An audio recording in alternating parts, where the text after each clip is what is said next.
On this episode of AV Week, we are coming to you from Orlando, Florida, and InfoComm 2021. Dave Labuscas and a whole lot more. Join us to look back at this week and the value of InfoComm 2021. All that and more next on AV Week. The network for the AV industry. What are you listening to? This is AV. This is AVNation. This is AVNation. This is AV Week, episode 532, recorded Friday, October 29th, 2021. InfoComm 2021, Part 1. Support for AVNation is brought to you by Crestron. This is AV Week, your weekly wrap-up of audio-visual news and information. My name is Tim Albright, and I am at InfoComm 2021 in Orlando, Florida. Holy freaking crap. It's been a long road to get here, and the folks, you guys know if you've listened to AV Week, I guess for more than 2 years now, because we haven't done this in a minute. We were going to go around the horn and get a cavalcade of incredible and very special guests to tell us what they thought and what they got out of this week of InfoComm 2021. With me today, first up is Mr. Dave Labuscas, the reason that we're all here. How are you? No, you're the reason we're all here. I'm great. Awesome. Erin Moran Mayer, welcome, ma'am. Thanks for having me. Absolutely. She is from Johns Hopkins University. She's a tech manager and a programmer, I found out the other day. Yes, I am. So that's one more person that's better at programming than me. And Mike Blackman, my buddy from ISC. Welcome, sir. Thank you, sir. So, Mr. Labuscas, you and I sat down about a month or so ago. Really? I don't You remember that? Well, it was apparently, I stole the set of Between Two Ferns. Oh, that episode. Yes. And I asked you at the end of the day on Saturday after InfoComm what success looks like, and if it's not a success, if you should keep your job. Now that you mention it, I remember being asked that. So I'll ask you. The way I remember is, though, it was Monday. It was, yes. Towards the end of the conversation, I did give you till Monday. So will you have a job on Monday? I think I will have a job on Monday. Okay.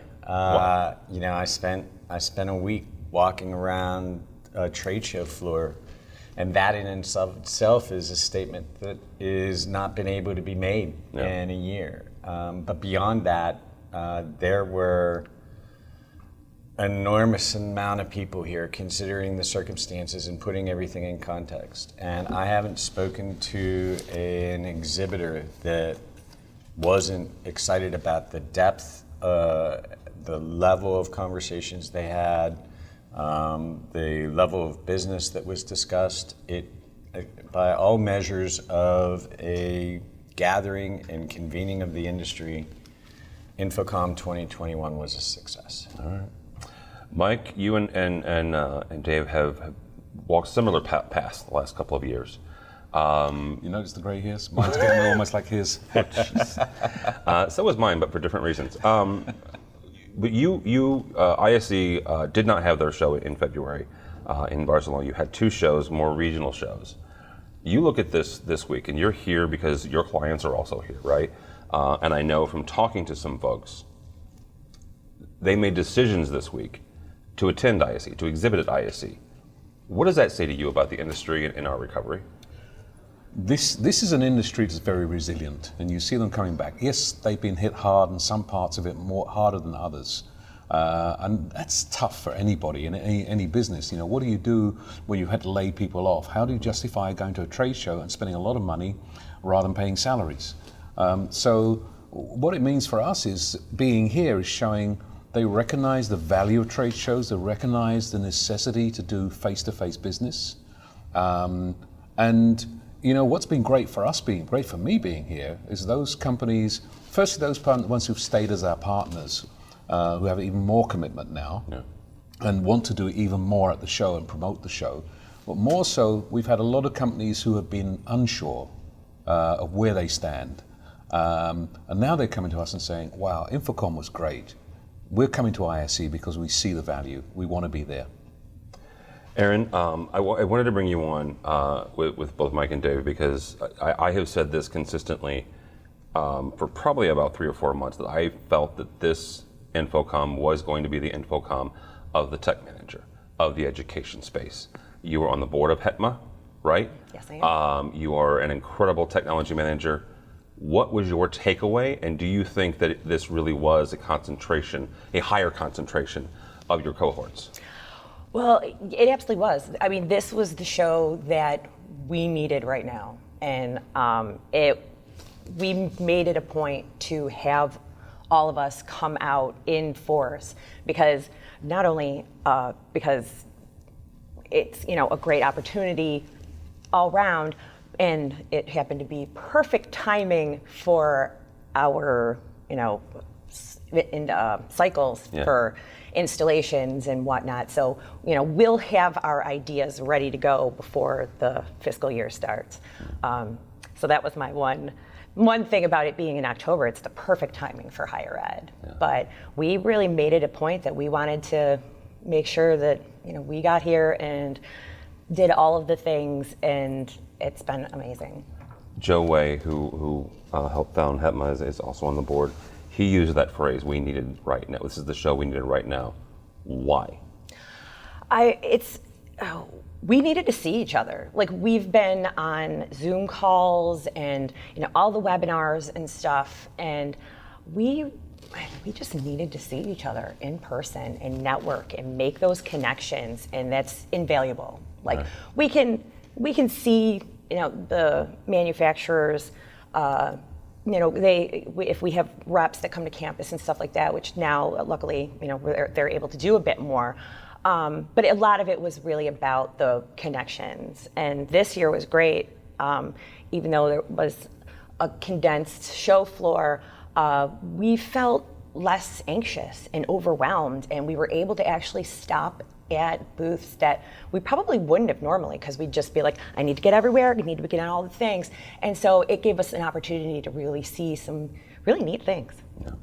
Dave, I spent 3 days on the show floor interviewing vendors. That's kind of what I do. Consistently, and I'm not going to say it's all, because it wasn't, but a majority of folks consistently said this was worth it, right? My day job, and I've said this again, my day job is head of marketing for Conference Technology, the integrator. We had a booth this year. I learned a lot about exhibiting. Just put it that way. I learned a lot about exhibiting, and I learned some about the ROI of trade shows. And I asked that question consistently. And a majority of the folks that I asked said, I made my ROI back by the end of the first day. Why do you think that is? I think that this was a year that wasn't taken for granted by anybody. I think we all sort of fall into these routines and these calendars and these schedules. And so mid-June, am I going to Vegas or am I going to Orlando this year? But I'm going to go to InfoComm. That didn't happen this year. This year, somebody sat down and they talked to their manager or to their employees, and they talked to their family, and they said, I'm really thinking I want to go here, and this is why I want to come. And there was an explicit conversation that resulted in those attendees being here. And the same exact thing took place with the exhibitors. So I think you had people here with purpose. You had people here that very consciously made a decision to be here, and be here not only for that, right? And I don't mean to dismiss that, because I couldn't agree more about face-to-face interactivity and interacting with human beings in 3 dimensions, but to do commerce. Nobody was sending their team here to have a party. Yeah.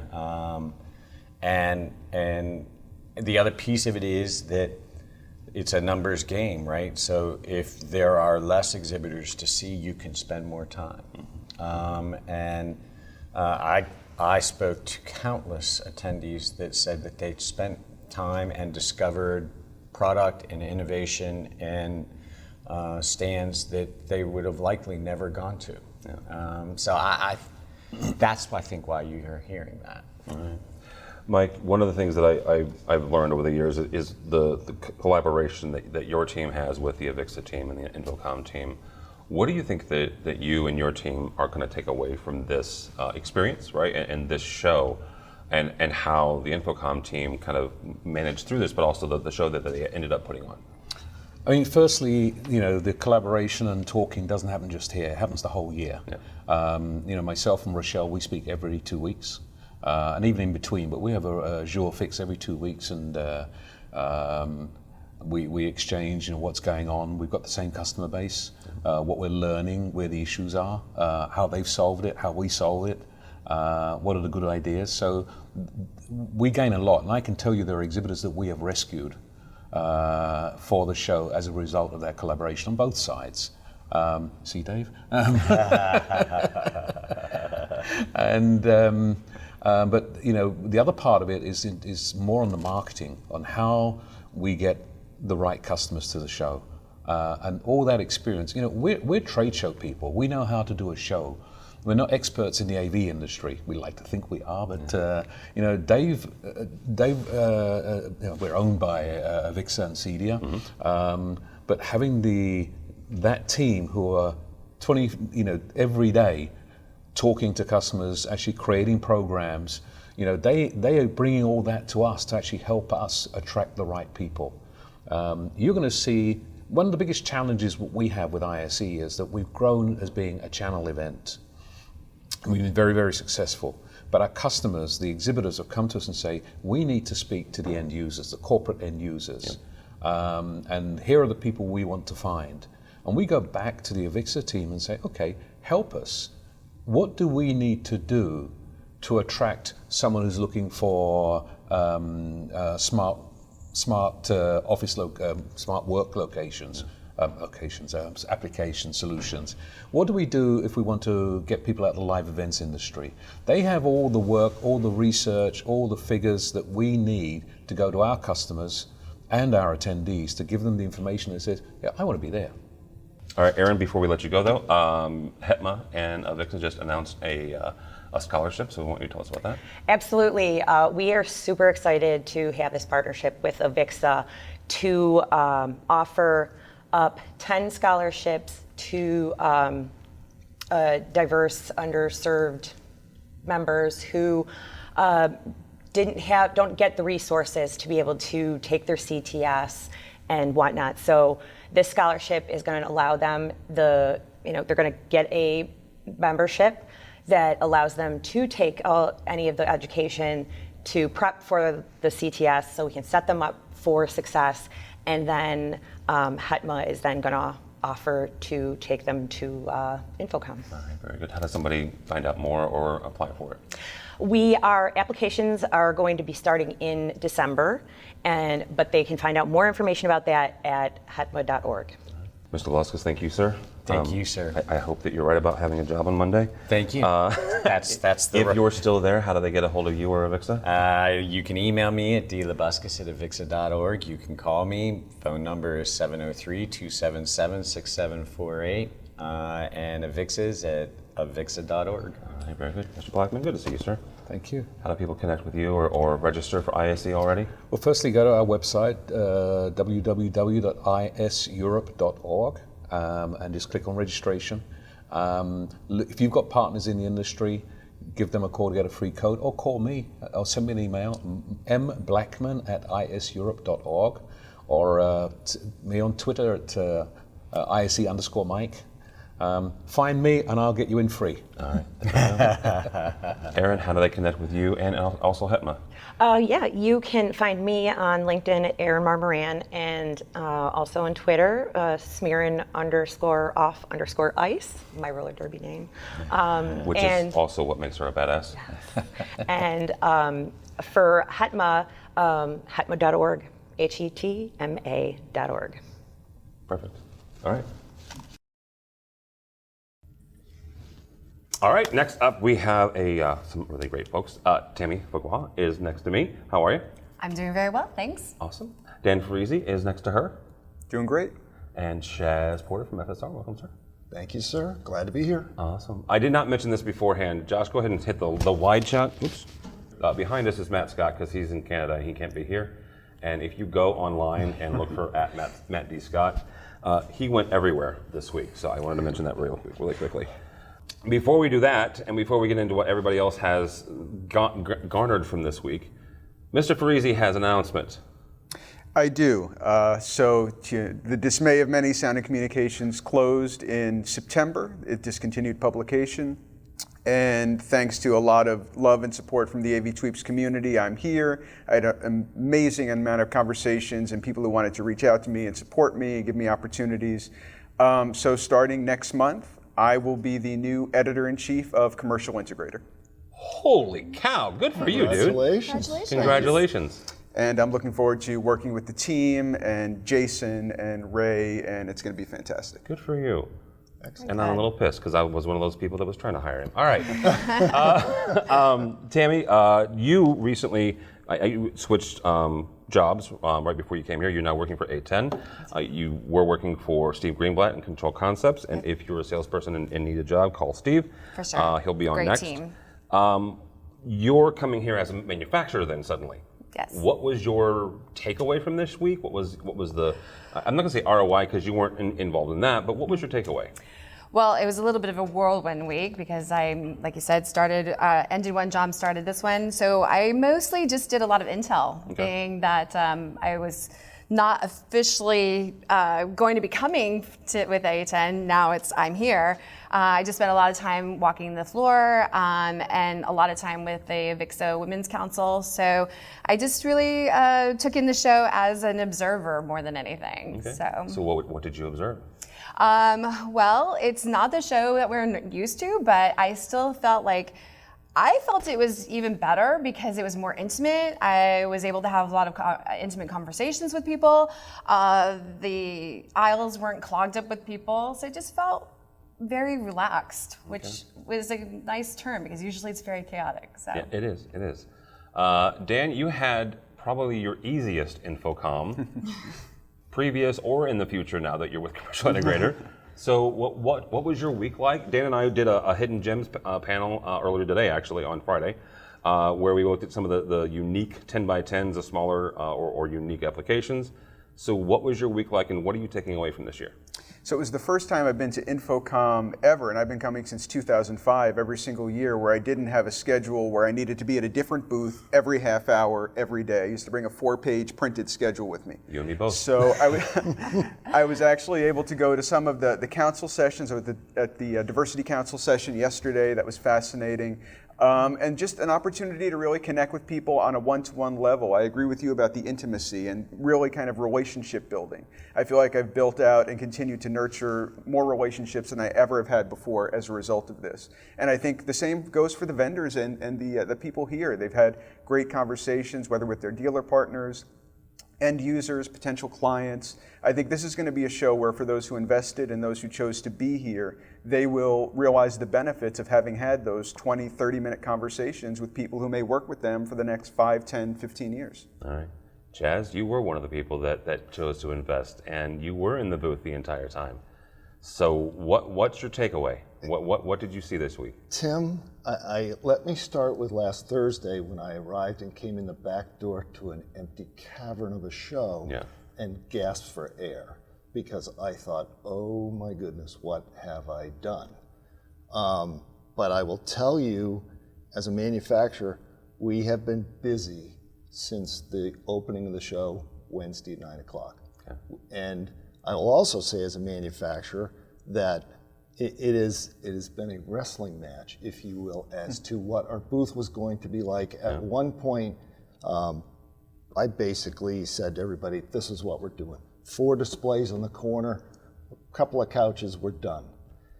I got vetoed, which I'm very happy. Thankfully, you got vetoed. I'm very happy that I was vetoed. And we went old school. Yeah.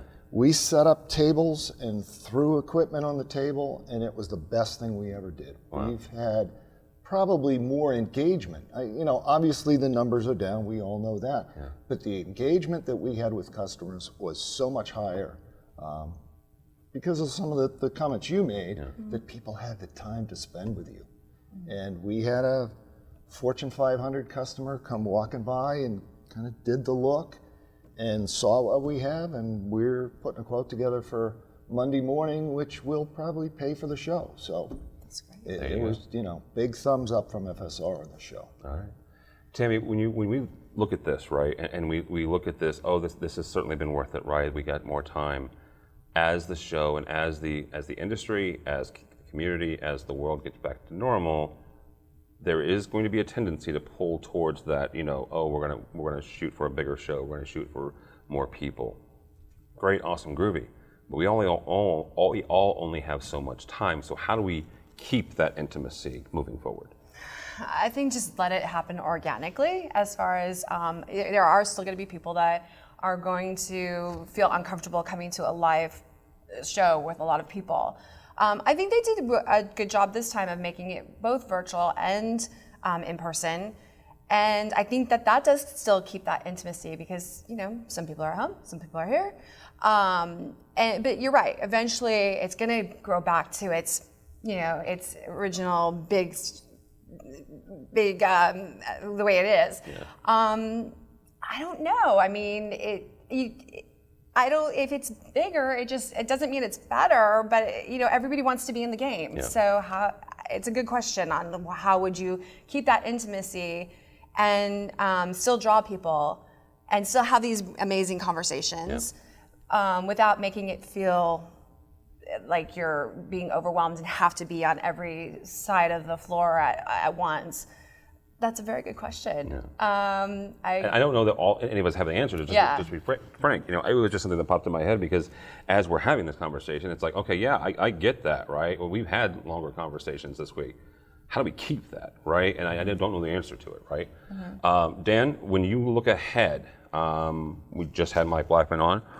I'm going to ISE. There's a very good chance that you're going to ISE. What are we going to go in there with when it comes to it's the first time that ISE will be sort of back, right, in any sort of normal sense, and I don't think it'll be normal 100%, right? I don't think they'll hit the 50, 60, 80,000 that they were hitting a couple of years ago. That will take a minute. But when we go into that space and we look at the audience here that primarily is in the U.S., what are we going in there to see and to get out? I think what we're going in there to do is to reaffirm our commitment to gathering as an industry, communing as an industry, networking as an industry, sharing our insights and our wisdom. Obviously, as everyone has said, this show has been smaller. There have been fewer people here, but the people who are here are just tremendously enthusiastic. I mean, I've been hug-tackled, and I've hug-tackled other people as well. And I think just for the record, he asked first. He did not assault anyone. So I think when we go to ISE, hopefully by then, more people will have been vaxxed and boosted, and the variants will be in decline, and we will see, the auspicious signs that Mike Blackman told me about the numbers being maybe not as big as they once were, but stronger. People love going to Barcelona. I think that's going to be a magnet. And I think people are going to be ready. I think if not for Delta and Sigma and Mu and all these kind of things, this show would have been that, where everyone was just dying to get back out to an in-person environment and to get hands-on technology and get in-person demonstrations. And I think the variants kind of put a blanket on that, but I'm hoping maybe in Barcelona in 2022, and then certainly next year in Vegas in 2022 for InfoComm, we're going to be back to close to full strength, and certainly back to full enthusiasm, if not heightened enthusiasm compared to where we were. I think you're reading my notes because my next question for Chaz is about 22. What do you take away from this experience for this year and apply it to your next InfoComm? It is an hour-long conversation that we had within our booth yesterday evening. It's interesting. We felt that this was coming, this downscaling. Yeah. And as you know, you and I have been doing this a long time. We used to go with a 50-50 booth and a lot of fancy displays. I think what you'll see from us next year is less display work and more product. Okay. I was shocked by the number of people who just walked right up and started asking questions about product and how engaged they were. And I mentioned that earlier. But the product focus was more so than I've ever seen before. You think you think that is because of your specific product line? And the reason I ask that is because FSR is very heavy in the construction industry. You guys, you've got plates for the floor, for the wall, right? You think that's because of that tactileness? You know what? I'll tell a story outside of the show. When I travel with our sales reps, one of the first things I do is I check the trunk of their car. If they don't have a bunch of product in the trunk of your car, you're not going to be working with us very long. Yeah.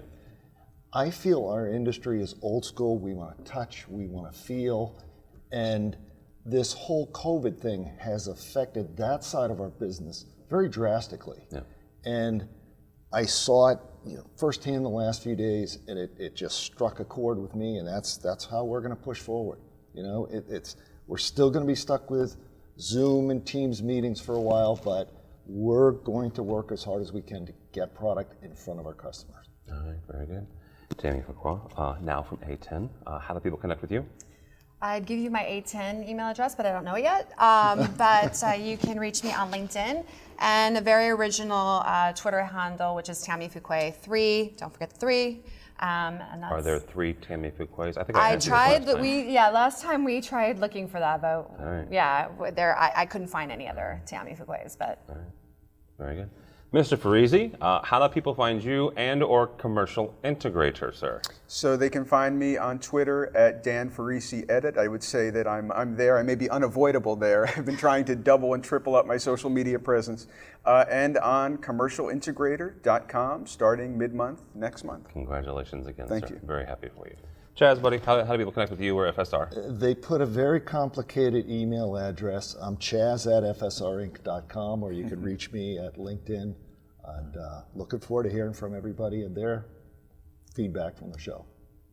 Perfect. Cool. Thank you, guys. All right, wrap up the part 1 of part 2. First and foremost, Alicia Henley from Audinate Now. Yes. Welcome. Thank you, Tim. Thanks for having me. Absolutely. Harry Mead from Seraph. Hi, Tim. And last but not least, my buddy, Mr. Steve Greenblatt from Control Concepts. How are you? I am well, sir. So before we get started, Alicia wants to have a dance party. So if you're watching the video, we're going to do it. What are we doing? It's this move right here, Tim. It's this one right here. And we All got right, this there we on go. camera. There This we is go. All right, perfect. This that's is it. perfect. I'm out. InfoComm made. Okay. So this is going to be a weird kind of journey here. Where this is the end of part 1. Alicia, you've worked for manufacturers for a couple of years now, right? You come from the tech managers segment. Right. I want you to take your manufacturer's hat off and look at this show from a tech manager, from a in-house integrator, from that perspective. What was this show like for them? Oh, it was amazing because Okay. you could actually get to the people you needed to get to. If you're an end user and you were here at this show, it's probably one of the most valuable events that you've had in a long time, just because people had time, companies had meeting rooms, like you had to go into it with a purpose. And again, there was that time and opportunity to get directly to the source and get the answers to the questions and problems that you have. So I thought it was great. All right, very good. On both sides. All right. Harry, what are you taking away from this week? I take away that the small booths were where the action was at. Define small booths for me, because hang on, because and this goes back to, I mentioned earlier that Dan Farisi and I, and also Cindy Davis, did the hidden gems. Traditionally, the hidden gems segment would be the 10 by 10s. There were some I purposely didn't go to because, like, Sennheiser had a 10 by 10, right? Yep. Some bigger companies that had bigger booths 6 months ago went to 10 by 10. So define that for me. Not the big guys that in a smaller booth. downsized. Okay, there we go. I was talking about, there's a couple of them that I really liked. AV Pro Edge, I believe it was, does a really nice setup with their boxes. They're an up and coming business, and they have product, and they have like a 4-day back order, not a 4-month back order on things. We found the ability to actually talk to people. Again, same that you were saying, the ability to actually talk to people and spend some time in a booth, really getting some nitty gritty on things, as opposed to scan, thank you, scan, thank you, scan, thank you, as what it really is. This show normally is a 3-day haul and butt, going the aisles, just really hauling, trying to get everything done. This show, today was a little over a day, probably, by the time it was all said and done. We were really hauling yesterday, and we got pretty much everything done. I went and did a little bit of mop up today. But just the extra time that you were able to spend in booths. I talked to one manufacturer who said their average was about 30 minutes in a booth. You're able to actually talk to the people that you need to talk to in order to find out exactly what's going on. The ones that had gear stood out over some of the ones that were more of a gear desert, which some of the bigger ones were more gear desert than gear. And for me, I come here because I'm looking to see what I'm going to be specifying in the coming year, what I'm going to be building with, and who I can actually partner with in order to get things done. And gear deserts don't do much for me. Yeah. All right. Steve, Control Concepts does a lot of programming work. We mentioned, we talked with our friends over at Atlas IED, who is a sponsor of AVNation. You guys are working with them on Atmosphere, so you're working with a number of people. So when you come here, you're looking for manufacturer connections. Why was this show, or was this show worth it to you? And if so, why? And if not, why not? So we do treat the show a little bit differently than others in that the clients that we're trying to attract are the ones that are exhibiting, and it's kind of different. But what was helpful today, and it was actually very interesting, even walking down the aisles, is that you get people to stop you because they want to say hi and that they've seen you doing something, whether it's being on a podcast, whether it's something that you've written, whether you're active on social media, and all that stuff really matters. And this was the validation for it. So you got to hear people actually say thank you for what you've been doing, and also, hey, I want to learn more. So there was a lot of people that had interesting conversations about what can I do to help my product be more attractive. And that's one of the things that we help manufacturers do, is we help them make their products easier to work with software and control platforms. Yeah. Alicia, you do a lot of work on social media. You do some for other folks as well. When you look at a show like this, like what was your game plan coming in here? And did it come off flawlessly, or were there, just like everything else, adjustments? What I always do, I stalk people online, then I meet them in person. I'm just kidding, I don't stalk them, but I always make a list of people I want to contact, whether that's companies, people, individuals, podcast hosts. I make a variety of lists of people I want to contact. This list, each kind of category had 10 people. Okay. And most of the time, those people were coming up to me and we were automatically getting connected. So that was great. I always have a strategy from a social perspective. And honestly, if you're not on social when you come to this show, where do you start? It's kind of hard to navigate conversations, meet people like Steve and Harry and all of us, right?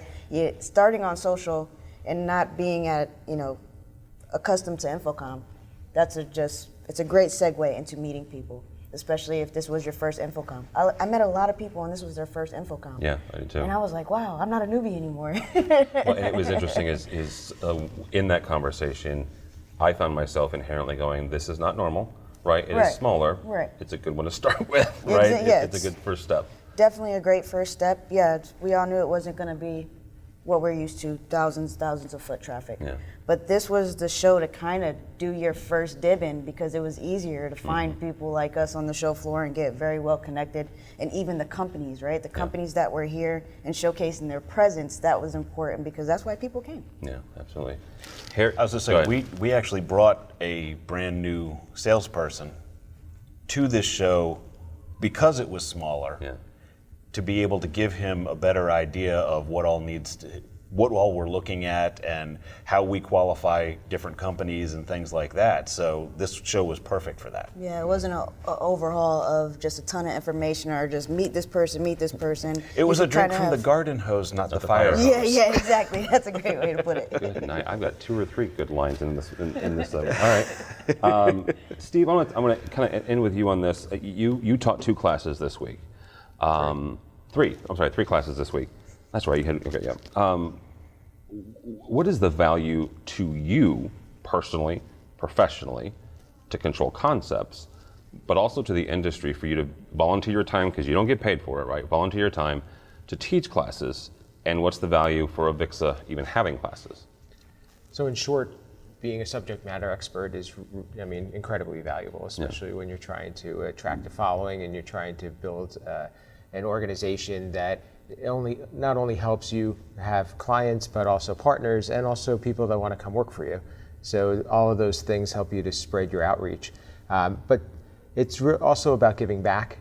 It's about saying that there's a point in your career where you have to say, I've taken a lot and other people have helped me get to where I am, and now I want to help others do the same. So, and also there's something that's helpful in being able to share information that may be rattling around in your head, and you just want to get out to people and really get them to understand better, because it's going to help everybody do their jobs better. Yeah. I mean, and Kelly Perkins and I did the first day one on recruiting and retention and mentorship, and I can't tell you how important that is right now to everybody. And we had no idea, honestly, how much that this was going to be timely at this event. Because we actually submitted this for last InfoComm, and it then got repurposed for this InfoComm, but it's incredibly valuable right now. Yeah, absolutely. Harry, I would be remiss if I didn't let you at least have some sort of say when it comes to the swag and or the candy, because our good friend Gina Sansevero, which will be on part 2 of this, started the InfoComm trick-or-treat candy hunt. I don't even know what the hashtag is. Candy Trail. About a week or so ago, because Fridays are traditionally less attended at any show, really. And so a number of manufacturers, a number of booths had candy today for you to go and trick-or-treat. So take either or both and tell me how it was. The candy was all right. Some booths were a little less in the spirit than others. But I got a pretty decent haul of candy that I'll be giving out on Sunday. All right. Because I'm not eating it anymore. Swag. Generally, where there was swag, it was good. Okay. There were useful things. A lot of things that we found this year were charging pads. There was a few wireless charging pads for phones, toolkits, that sort of thing. And it was all useful stuff. I mean, there was a few T-shirts, but otherwise, the swag that was there was actually really good and quality swag, as opposed to here's a pen. Yeah. Did you end up getting the Pexip pajama pants? No, I did not. Oh. They were gone by the time I got around to there. The second day, it looked like they had slippers, and I'm just like, okay, this is getting too weird. I'm out. My understanding from our buddy Joel Bellheimer, who works for Pexip, the slippers were there all the time. You had to ask for the pajama pants, apparently. You had to know, you had to be in the know for the pajamas. We had stopped by there, because we all know Joel as well. We had stopped by there after hours yesterday, and they were out. Yeah, they had nothing. All right, very good. Alicia Henley, good to see you, ma'am. Good to see you too, Tim. How do people connect with you and or Audinate? Yeah, for Audinate, go to audinate.com, or you can email me. It's alicia.henley@audinate.com.